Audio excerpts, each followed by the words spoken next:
তো বুবলাকে স্কুলে দিয়ে এলাম আর দেখছি বুবলা বাবা বসে গেছে চাল ডাল বাটতে। কালকে রাত্রে তোমরা ভিডিওতে দেখেছিলে চাল ডাল ভিজিয়ে রেখেছিলাম ইডলির জন্য। তো চলো দেখি ওটা ব্যাটারটা রেডি করে দিই। শুভ সকাল আমার প্রিয় বন্ধুরা, তোমরা কেমন আছো? আশা করি সবাই অনেক ভালো আছো যে যেখান থেকে আমার ভিডিও দেখছো। বুবলাকে স্কুলে দিয়ে এসে ভিডিওটা শুরু করেছিলাম। তো দেখো এখানে রেশনের চাল আর বিউলির ডাল কালকে ভিজিয়েছিলাম, ডালের সঙ্গে গোটা মেথিও ভিজিয়েছিলাম। তো আমি তোমাদের সঙ্গে শেয়ার করব ভেবেছিলাম, তো এসেই দেখছি বুবলার বাবা বাটা হয়ে গেছে চাল ডাল। যাই হোক, চাল ডাল মেথি সব একসাথে গুলে নিলাম, একটু মেথি পাতা দিলাম, মানে যেটা কস্তুরি মেথি আর কি, সেইটা দিলাম আর অল্প নুন দিলাম। নুন দিয়ে ওটা গুলে পরে রেখে দিলাম, কারণ তোমার করব হচ্ছে ইডলিটা সন্ধ্যেতে। আজ হচ্ছে বৃহস্পতিবার, নিরামিষের দিন, আর নিরামিষ খাবার দাবার মানে সবার মুখ চোখ বেঁকে যায়, বুঝতেই পারছো। কিন্তু ইডলিটা নিরামিষ দিনে খুব ভালো খায় সবাই আমাদের বাড়িতে, তাই আজকে রাত্রে ডিনারে হবে ইডলি। তো এমনিতেও রাতে আগের দিন ভিজিয়ে তারপর যদি 6-7 ঘন্টা বেটে না রাখা হয় তাহলে ইডলি ফ্লপি হয় না, তো সেই জন্য ওটা রাখলাম আর কি। তারপর এক এক করে ঘরের কাজ সেরে নিলাম। তো সব কাজ হয়ে গেছে, রান্নাঘরের অনেকটা গোছানো হয়ে গেছে, পুরো ভ্যাপসা গরম দিচ্ছে একবারে। তো চলো রান্নাঘরে কি কি করলাম না করলাম তোমাদের সঙ্গে শেয়ার করি। রোদ দেখছো, মাথা ফাটিয়ে দিচ্ছে। এখানে ভাতটা বসিয়ে দিয়েছি, এখানে কাঁকরোল ভাজাও হয়ে গেছে, ওদিকে দুধ গরম হয়ে গেছে, আর এখানে আলু গোটা জিরে শুকনো লঙ্কা দিয়ে ভাজ করেছি, কুমড়োর তরকারি হবে।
শুকনো লঙ্কার ঝাঁজ, শুকনো লঙ্কা গোটা জিরে হিং ফোড়ন দিয়ে আর জিরে গুঁড়ো তেজপাতা দিয়ে কুমড়ো তরকারিটা খেতে বেশ ভালো লাগে, মিষ্টি মিষ্টি ঝাল ঝাল করে। মিষ্টি দিইনি, যদি কুমড়োটা মিষ্টি থাকে তাহলে মিষ্টি আর দেবো না, যদি একদমই মিষ্টি না থাকে তাহলে অল্প একটু গুড় দেবো, মিষ্টি আছে মনে হয়। তো চলো এখন বাজে হচ্ছে তোমার 9:30 বাজছে। কিছু একটু খেয়ে নিই, তারপর বাটতে হবে, পোস্ত সর্ষে এগুলো সব বেটে নেবো।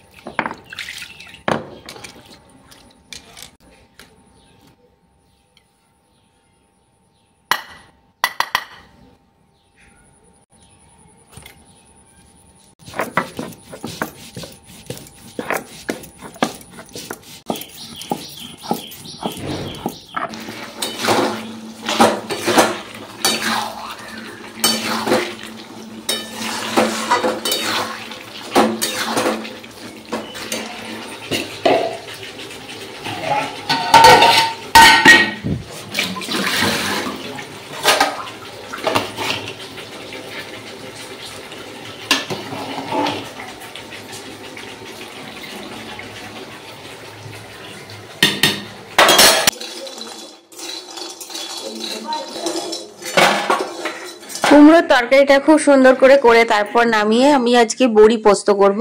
তো বড়িগুলো শুকনো কড়াই একটু আগে নেড়ে নিলে পরে তেলটা টানে না, তাই একটু নেড়ে নিয়েছিলাম। তারপর সর্ষের তেলে 5 ফোড়ন দিয়ে দেখো এখন বড়িগুলো আবারও একটু ভেজে নিলাম। তারপর দিয়ে দিলাম হচ্ছে জল আর স্বাদ মতো নুন। এই বড়িগুলো হচ্ছে তোমার বিউলির ডালের বড়ি, তো একটু শক্ত শক্ত থাকে, তাই অল্প একটু ঢাকা দিয়ে দিলাম বড়িগুলো সুসেদ্ধ হওয়া পর্যন্ত। খানিকক্ষণ ঘরের টুকটাক কাজ সেরে এসে দেখি বড়িগুলো বেশ ভালোই সেদ্ধ হয়ে এসছে। তো এক ধরনের বড়ি হয় জানো, যেগুলো কিন্তু একদম জলটা দেওয়ার সাথে সাথে গলে যায়, কিন্তু যেগুলো অরিজিনাল বিড়ির বড়ি হয়, মানে যেগুলো তোমার একটু টক টক লাগে বুঝলে। এই বড়িটা আবার আমি খেতে খুব পছন্দ করি না, কিন্তু বুবলা বাবা খেতে মানে পছন্দ করে, আমার মাও খেতে পছন্দ করে। তো যাই হোক, এগুলো গলে না, একটু শক্ত শক্ত হয়, টক টক হয়, ভিতরটা একটু ফাঁপালো থাকে এইরকম। আরেক ধরনের বড়ি আছে যেগুলো খুব তাড়াতাড়ি গলে যায়, ওগুলো কিন্তু টক লাগে না, ওগুলো আবার আমার খেতে খুব ভালো লাগে। তো ওইগুলো বলে নাকি চাল গুঁড়ির বড়ি বুঝলে।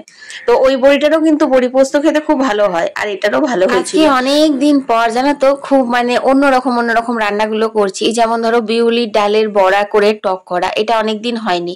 আসলে ইডলির জন্য যে বিউলির ডালটা ভিজিয়েছিলাম না, সেটাতে আমি অনেকটা বেশি পরিমাণেই ভিজিয়েছিলাম মানে টক করার জন্য। তো যেরকমটা দই বড়া খেতে লাগে, এই বিউলির ডালের বড়ির টকও কিন্তু সেরকম খুব সুন্দর লাগে, মানে এত নরম হয় গো যে কি বলবো। তোমরা যারা খেয়েছো তারা তো জানবে, কিন্তু অনেকেই আছে না অনেক জিনিসটাই খাওয়া হয় না তাদের, মানে না জানার অভাবে। তো সেই জন্য আমি সব রেসিপিগুলো শেয়ার করি। এগুলো খুব সাধারণ রেসিপি জানো তো, কিন্তু খেতে খুব ভালো হয়। তো ওই যে বললাম, অনেকেই জানে অনেকেই জানে না, তাই এই ভিডিওগুলোতে অনেকজনের হেল্প হয়। কারণ তোমরা যখন কমেন্টে জানাও যে তোমার এই রেসিপিটা বানিয়েছিলাম খুব ভালো হয়েছিল, তখন বুঝতে পারি যে হ্যাঁ আমার এই রেসিপিগুলো তোমাদের পছন্দ হচ্ছে, বা এই রেসিপিগুলো অনেকের অজানা। তো দেখো খুব ভালো করে ফেটিয়ে নিচ্ছি, কোনো খাবার সোডা টাবার সোডা দিও না, কারণ ভালো লাগবে না জানো তো। একটু ভালো করে ধৈর্য ধরে যদি ফেটানো হয় না, তো বিউলি ডালের বড়াগুলো না খুব ফ্লপি হয়, খুব ভালো হয় খেতে। আর বুবলার আবার এই টক ভাল লাগে না, ওর বেসনের বড়া করে টক করো ভাল লাগবে, মুসুর ডালের বড়া করে টক করো ভাল লাগবে, কলাইয়ের ডালের বড়া করে টক করলে ওর ভালো লাগে না। তো ওর জন্য একটা দই বড়ার মতো করে দেবো, মানে একই প্রসেসে তোমরা দেখো রেসিপিটা, তাহলে বুঝতে পারবে। যেভাবে আমি এই টকটা বানাচ্ছি সেটাই আর কি বানাবো, শুধুমাত্র ওই যে তেঁতুল জলে ফোটানোর পর 2 পিস তুলে আর দই মিশিয়ে দেবো, একটু ভাজা মশলা তো আমার বাড়িতে সবসময় থাকেই, সসও থাকে, ওইগুলো দিয়ে ওকে সন্ধ্যাবেলায় দেবো, কারণ আমি জানি ও দুপুরবেলায় এটা কিন্তু খাবে না একদমই। বড়াগুলো ভেজে তুলে নিলাম, তারপর এখানে আগের থেকে তেঁতুল ভিজিয়ে রেখেছিলাম, তো তেঁতুলটা ভালো করে হাত দিয়ে চটকে এই যে বীজ আর এই আতিগুলো সেগুলো সব ফেলে দেবো।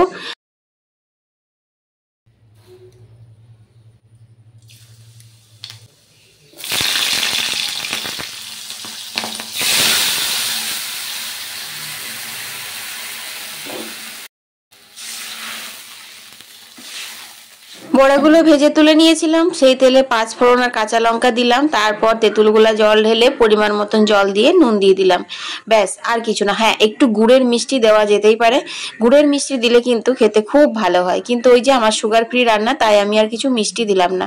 তারপর বড়াগুলো দিয়ে ফুটিয়ে নিলে রেডি হয়ে যাবে কলাইয়ের ডালের বড়ার টক। নিরামিষ দিনে পোস্ত ডালের সাথে বা কুমড়োর তরকারি ডালের সাথে এই টক যে কি সুস্বাদু লাগে তোমাদের বলে বোঝাতে পারবো না।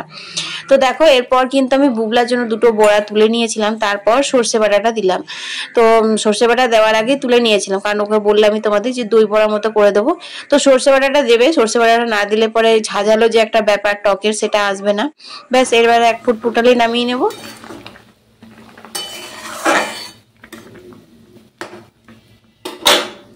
রান্না বান্না করার পর রোজ দিনের মতো কলের জল নিয়েছি, তারপর স্নান করে বুবলাকে নিয়ে এসেছি, তারপর খাওয়া দাওয়া করেছি, তারপর একটুখানি শুয়েছিলাম। বুবলা তো এখন টিউশন চলে গেছে। আর এখন দেখো আমি চা করলাম, মাকেও চা দিয়েছি আর আমিও চা খেয়ে নিয়েছি। তারপর ঘরগুলো ভালো করে ঝাড় দিয়ে এখন উঠোনটা ঝাড় দিয়ে নিচ্ছি। ইডলিগুলো যেদিন ইডলি বানাই আর কি, সেদিন কিন্তু আমি এই সময়টাতেই করিনি, মানে এই 5:30 নয়, এখন 6টা বাজে। তো এই সময়টাতে করতে গেলে যতক্ষণ আমি সন্ধে দেওয়ার সময় হয় ততক্ষণ আমার মোটামুটি অনেকটাই হয়ে যায়। তো আমি একদিকে অরহরের ডালটাও বসিয়ে দিয়েছি, কারণ আজকে চাটনি বানাবো না, আজকে শুধুমাত্র ইডলি আর সাম্বার ডাল বানাবো। তো দেখো মা মোবাইল দেখছে, ওখানে বসে বসে চা খাওয়া হয়ে গেছে, আর আমি এখন ঝাড় দিয়ে নিচ্ছি। তো চলো এখন রান্নাঘরে ঢুকে যাব। ওই যে খা, ভাল লাগলো না? কি হলো কি হলো কি হলো কি হলো? তো বন্ধুরা ঘরের কাজ হয়ে গেল, সমস্ত চা খাওয়া কাজকর্ম। এবার হচ্ছে তোমার ইডলিটা বসিয়ে দিই গা, কারণ ইডলিটা একটা একটা করে হবে তো। আর এখন তোমার 6টা বেজে গেছে, কিন্তু দেখো আকাশটা মানে আজকে যেহেতু পরিষ্কার আছে সেই জন্য একটু আলো আলো বেশি লাগছে, কিন্তু ঝপ করে সন্ধে হয়ে যাবে। আলো আছে তো, এখনই একটু পরে মানে 10 মিনিটের মধ্যে একদম অন্ধকার হয়ে যায়, এইরকম হয়। তো চলো চটপট করে ইডলিটা বসিয়ে দেবো। আর আজকে বৃহস্পতিবার, সন্ধে দেওয়া আছে, তারপর একটু আলতা পরবো, ওগুলো সব করে নেবো। চলো আগে ইডলিটাই বসিয়ে দিই গা। সন্ধে হয়ে যাওয়ার আগে আমি চলে এসেছি দেখো এখানে কারি পাতাগুলো তুলে নিতে, বুঝলে, কারণ সন্ধে হয়ে গেলে বাগানে আসাও যায় না, আর আসার ইচ্ছেও নেই। খুব ঝোঁক, যত তত মশা, সাপ খোপেরও আনাগোনা থাকবেই।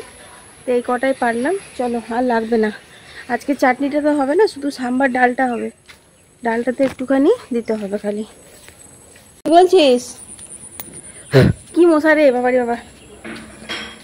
গাড়ি পাতা তুলতে পেলি কার্ডটা, এটিএম কার্ডটা? যাবি না? গাড়িটা ঢুকিয়ে দিয়েছিস নাকি? চলো, বুবলা এলো টিউশন থেকে।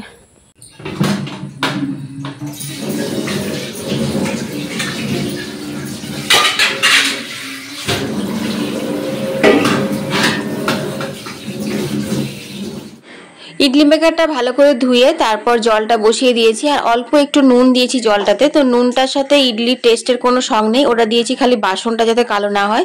তো আমি তোমাদের সাথে ভিডিও করেছিলাম, কিন্তু আমার স্টোরেজ ফুল ছিল, ক্যামেরা অফ হয়ে গেছিলো, তাই আমি তোমাদের সঙ্গে শেয়ার করতে পারলাম না। তো যাই হোক, এখন দেখো অল্প করে একটু সর্ষের তেল দিয়ে তারপর আমি ব্যাটারটা দিয়ে আর বসিয়ে দিচ্ছি। তো সর্ষের তেল কিন্তু একদম কম দিয়েছি, আমার যেহেতু অয়েল ব্রাশ নেই তার জন্য, নাহলে ব্রাশ করে দিলেও কিন্তু হয়, তেল লাগে না এটাতে। তো একবারই তেলটা দেবো, তারপর কিন্তু আর দেবো না, ওতেই কিন্তু আমার ইডলিটা উঠে যায়। আর রেশনের চালের ডালের যদি পরিমাণটা ঠিকঠাক করে পড়ে না, এই ইডলি এত টেস্টি হয়। আসলে টেস্টি হয়েই ছিল, বুঝলে, তোমাদের বলেই দিলাম, কারণ আমার খাওয়া হয়ে গেছে, তারপর আমি এডিট করছি সেই জন্যই। তো দেখো, এখন আমি হাই ফ্লেম থেকে একটু মিডিয়াম ফ্লেমে করে দিলাম, কারণ হচ্ছে ইডলিটা হতে হতে আমি আলতা পরে নেব, আরো বাকি অনেক টুকটাক কাজ আছে সেগুলো সেরে নেব। ও বাবা, ও বাবা, মা বেটাতে খেলা হচ্ছে। তোমাদের মা বেটাই খেলা হচ্ছে। ওরে বাবা রে, ওরে বাবা রে, কত আদর হচ্ছে, কত আদর হচ্ছে। মা ছেলেকে আদর করছে, ছেলে মাকে আদর করছে। ও বাবা,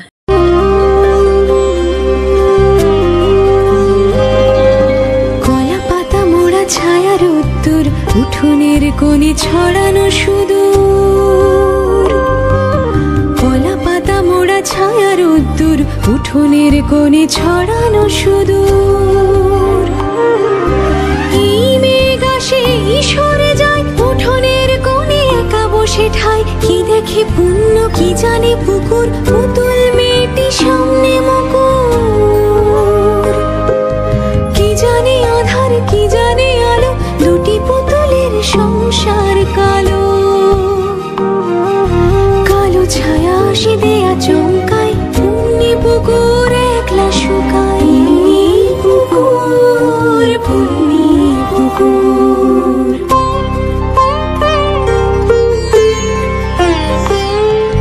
রাত চলে যায়, রাতের আদর, ব্রত কথায় সে বিছায় চাদর। তাতে ঘুম যায় কোন দূরানি, উঠোনের কোণে কিসের কাহিনী, সোনায় ছায়ারা নিয়ে যায় দূর। চোরা পুতুলের পুণ্যি পুকুর, পুণ্যি পুকুর, পুণ্যি পুকুর। কি সুন্দর ফুলেছে, দেখেছো? খুব সুন্দর ফুলেছে। চলো দেখি হয়েছে কিনা, আর একটু হবে মনে, এত তাড়াতাড়ি হবে না। হয়ে গেছে, দেখো দেখেছো, ছুরিতে একটুও লাগছে না, মানে হয়ে গেছে। চলো এগুলো এক এক করে আমি এবার করে নিই।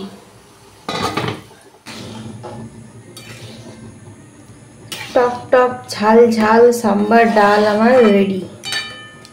চলো, রান্না রেডি হয়ে গেছে।